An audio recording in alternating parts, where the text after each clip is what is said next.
It is December 19th, 2024, and VR is starting to get stale.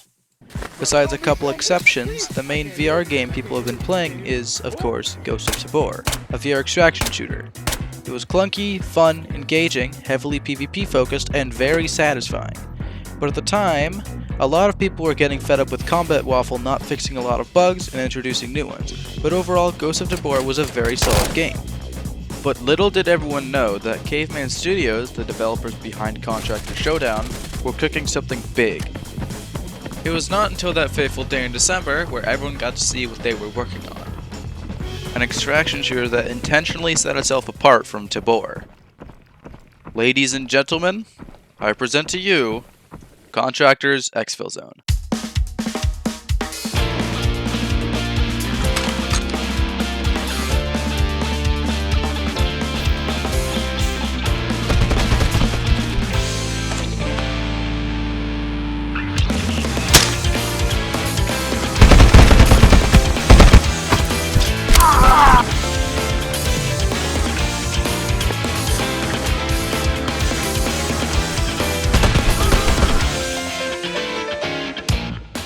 Nobody expected Caveman to do this. Hell, nobody knew that they were hard at work.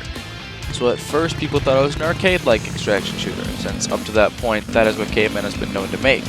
So when people saw those first videos, or better yet, played their first game, they were surprised at how much this game had going for it. The game brought with it in-depth mechanics, the task system from Tarkov that you all know and love, satisfying gunplay, and most amazingly at the time, pretty much zero jank. There was certainly the odd bug, but the game felt amazing to play, and compared to Tabor, certain stuff just felt better. The game at the time was way more polished and introduced concepts that worked really well. It also gave Tabor true competition that made it better in the long run. But there were some problems. Mainly because a lot of the player base was coming from Tabor, which had a lot of naked players, people could go Metro, which at the time was a free buy-in, and people would rush the place with nothing to risk, and kill fully kitted dudes. It sounds innocent and highly rewarding, but eventually, people figured out that grenades, especially impact nades, were extremely powerful when going naked, and they were very common in Metro. This led to a whole lot of naked running in Metro, something that people don't tend to like in this game, and for good reason. Along with that, the audio verticality-wise was really weird. But that's okay, the game's only still in alpha, I'm sure it'll be fixed soon. There was also the issues with launching the game without it working, which was by far the biggest problem. But besides those problems, and a couple other small ones, the game was great and offered something different from Tabor. With this new game on their hands, Caveman added new guns, updated the map, and generally made it better. It was really looking up. Along with this, Tabor got updated with features from Exfil Zone to keep up, which is good for Tabor. Unfortunately, when they did that, they introduced game-breaking bugs such as ruining backpacks, making scopes freeze your game. This simply accelerated the momentum that Exfil had.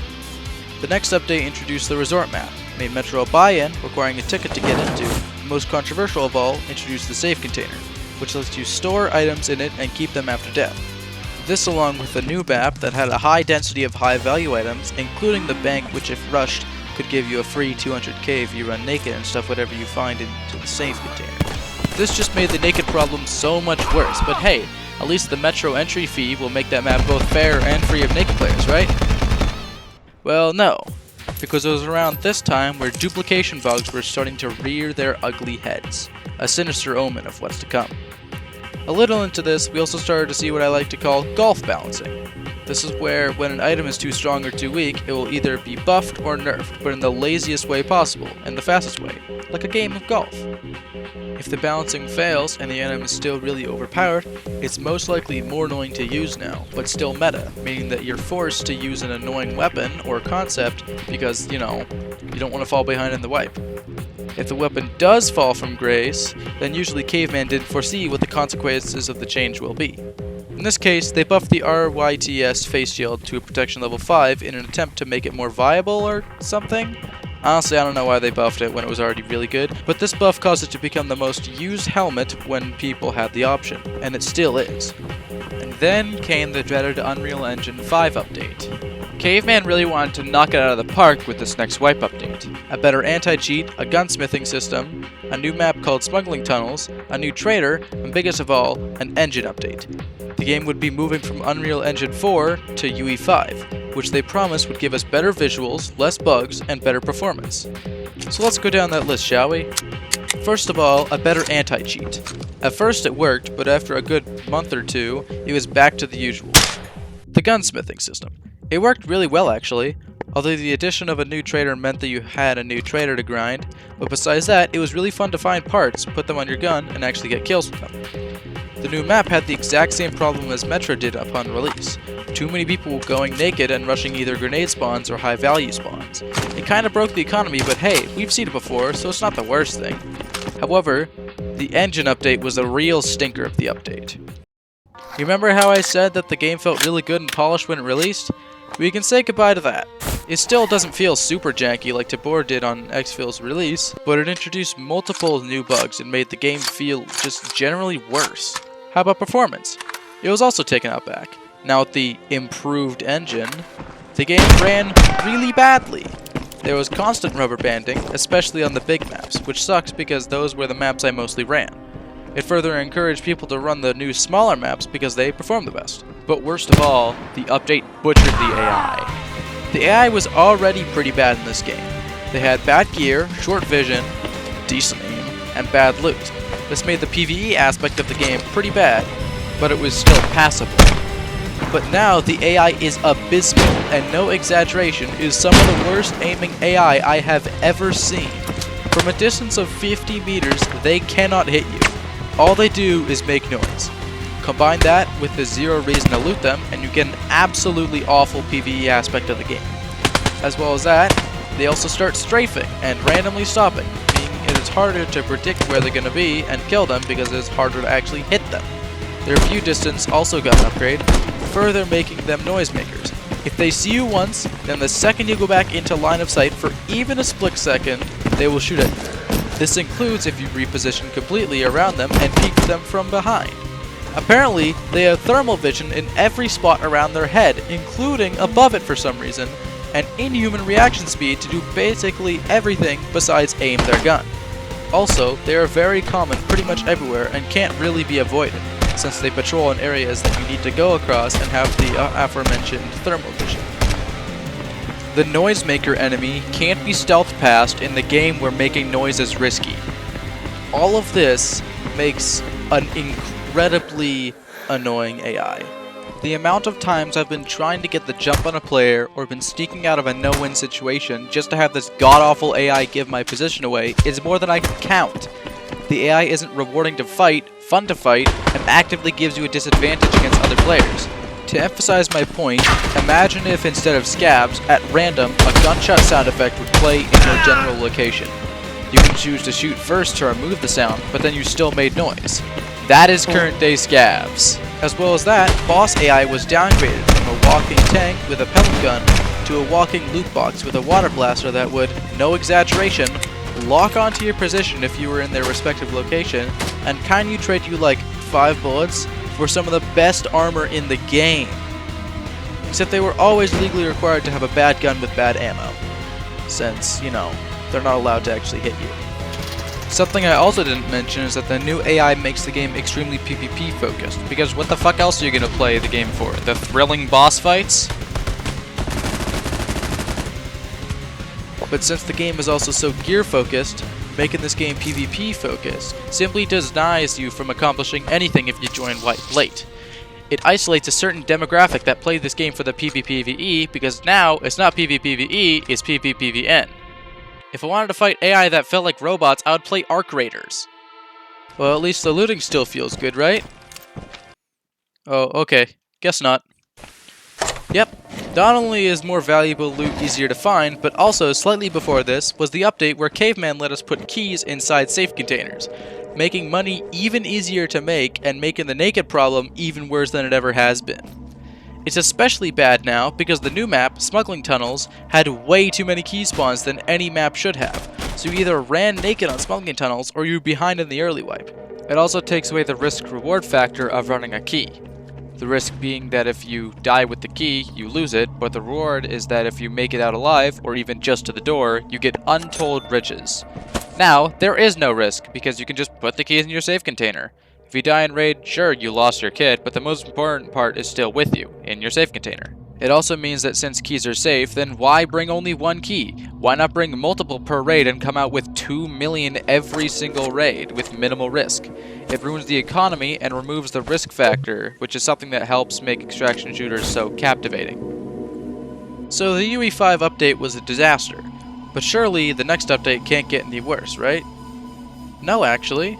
The next update was a zombie event that was actually pretty fun and changed the gameplay around in certain areas. It also changed the scavs in some places to zombies, which made the AI more fun to fight, even if they did just swarm you. The only thing that was bad at this point was the duping, which was slowly getting out of hand. But besides that, this was a really fun event, and a nice change to gameplay, while still sticking to the core vibes that Exfil had on release. Just kidding! This update introduced a DLC called October Omen that gave you a level 5 full body armor and level 5 RYTS helmet with a face shield. Now this doesn't seem so bad, since this is a good month into wipe, and a level 5 armor isn't super game breaking at that point.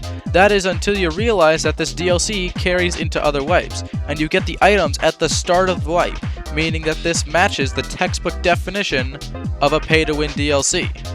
If you have this DLC, you can, theoretically, start your very first raid of the wipe with a level 5 chest rig, with 160 durability, and a level 5 face shield. Now on to the next game-breaking thing. This is where the game's lack of anti-cheat and number of exploits were really starting to get out of hand. Duping was running so well that half the chads you would find would either be running 5.56 AP or 7.6251 M993, which are some of the best ammos in the game. Normally, these are a barter, meaning you have to trade items that are found in raid to get the bullets, in exchange for those bullets being able to go through almost any armor in a single shot, or even worse, in the case of M993, completely ignore armor. Normally this would be fine, since the rarity of the bullets and the fact that you can only reasonably stockpile so many balanced out the raw power of each shot. But with duping, suddenly half the player base had an unlimited access to this ammo, meaning that every armor in the game was basically useless, even the strong ones. Caveman's first solution was to make these powerful ammos a normal purchase, meaning it was available now for the low, generous price of $175,000 per stack of 15 bullets. But when that didn't work, Caveman realized the economy was fucked and decided to wipe early. And this time, they didn't want to repeat last wipe's ammo mistakes, so they decided to change what ammo you can actually buy and which ones you can't. To sum it up, they made all the good ammo unpurchasable and find in raid only, while making average ammo unlocked later on. This on paper sounds like a good thing to mix up gameplay, but what they are actually doing is further changing the game from what it was like on launch and what the community enjoyed about it. Let me show you what I mean. To understand why this change, in my opinion, sucks ass, we need to take a look at the armor system and why the ammo rework is such a dramatic change. Skip to this if you don't care. The armor in this game works like this. You have armor durability, armor fragility, and most importantly, armor rating. Armor rating shows how strong the armor is, what level of bullets it can stop. Armor durability is how many hits the wearer can take before the armor rating starts to drop. And armor fragility is also how many hits the armor can take, but different. Got that? Until the armor durability is about halfway drained, you won't see any significant drop in armor rating, but past that point it will drop really fast. How much durability is lost per shot is related to the armor damage on the ammo itself, but the number is basically the same no matter the ammo. The amount of durability lost per shot can be resolved with this equation. If you know math well, you'll know that multiplying a number by another number doesn't always make it bigger. In this case, it makes it smaller. But let me explain this in dummy terms. So let's say that we are calculating the durability shot of M855A1 on a WDCS armor. With a fragility rating of 0.25 and a blunt armor damage of 40.7, that means that we will be dealing 10 blunt armor damage per shot. On an armor with 160 durability, it would take at least 8 shots to get to the halfway mark, and 12 shots before you start to deal any damage. Make that 15 shots for a kill. Assuming you hit every single shot on their plate carrier. This doesn't sound bad until you realize that ammo from previous wipes that performed the same was unlocked at a lower level. Is directly lowering the time to kill from what the player base is used to, and we all know that people love when a game they bought slowly changes over time to something that they eventually don't want to play. People love that. It might sound like I'm nitpicking, so let's do another one. Same ammo, different armor. This time, Mall Boss. It would take an average of 14 shots to even get the armor to halfway, approximately 20 shots to lower the durability enough to pen, and then 3 shots to kill. Now this doesn't sound bad. After all, these are the 2 strongest armors in the game. They are supposed to be tanky.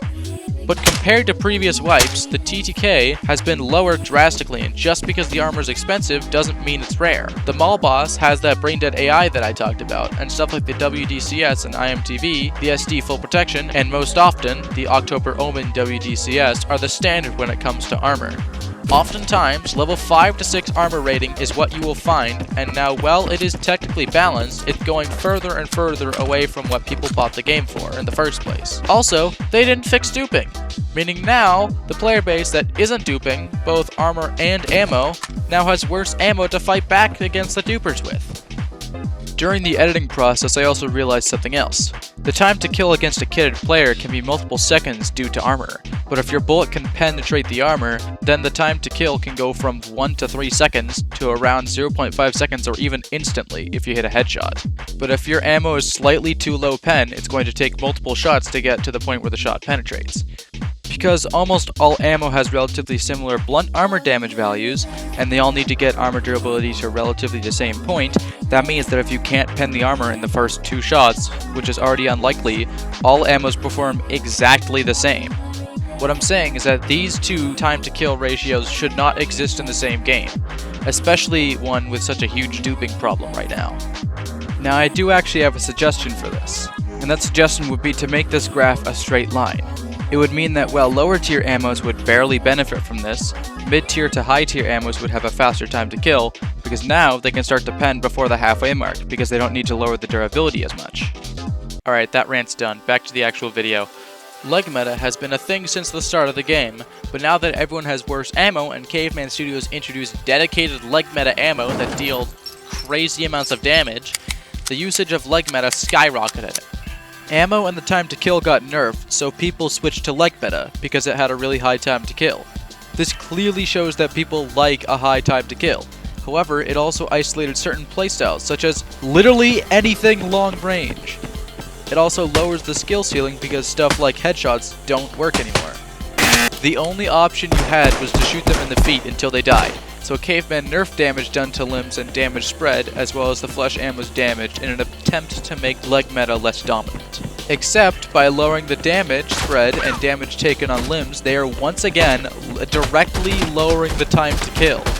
If any weapon does less damage on hit to limbs, then it lowers the time to kill once again, because it works on any weapon. It gets worse. The game got hacked. Gabe Newell himself came to bestow upon us a hack of the servers, shutting them down for several days and causing a rollback for everyone, resetting progress to a couple days prior of the hack. After 9 years in development, we hope it was worth the wait. I don't want to get into the reasoning for the hack, but let's just say Gabe in here had some issues with Lon Bao, the main guy at Caveman Studios, regarding some controversies that he had. He also said on the Turnvarian livestream that a lot of account data was really easily accessible on the servers, and they hacked the game to bring attention to it.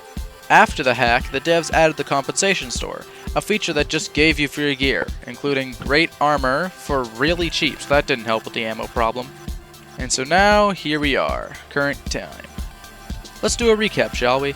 So far, since the game mode went to alpha, we have a naked problem, a massive duping problem, a cheating problem, performance issues, bugs, lack of polish since release, money is too easy to make, a breach in security, people are still having trouble even launching the game, the horrendous AI, the time to kill, and worst of all, fundamental changes to game mechanics that change the game for the worse and take it away from what it was on release. To say that this was a fall from grace would be a pretty big understatement.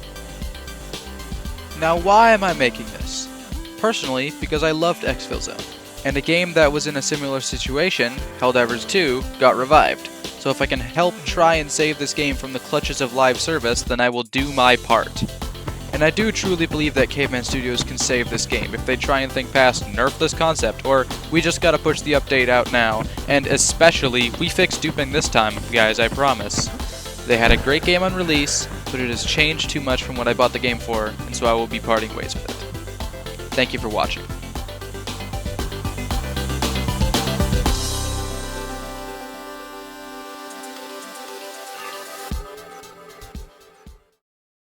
The only option you had was to shoot them in the feet until they died. So caveman nerf damage done to limbs and damage spread to as well as... What the fuck? So caveman nerf damage done to limbs and damage spread, as well as the flesh ammo damage of nerf... What the fuck is this grammar?